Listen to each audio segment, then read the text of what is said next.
In this mnemonic, we're gonna help you to remember which side of the body is impacted by right-sided and left-sided heart failure.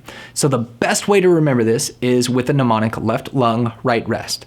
So anytime there's heart failure, there is a literal failure of the pump, and that failure of the pump leads to edema or a fluid accumulation in the area before it. So let's think about this for a second.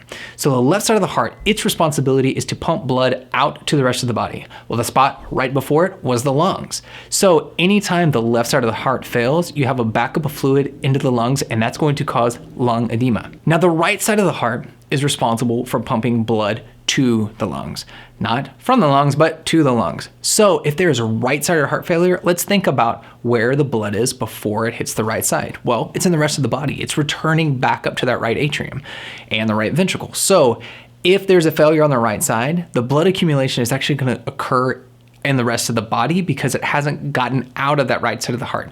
So what happens is that the rest of the body has edema. Subscribe and click the little bell so you can be notified when our next Nursing Mnemonics video comes out.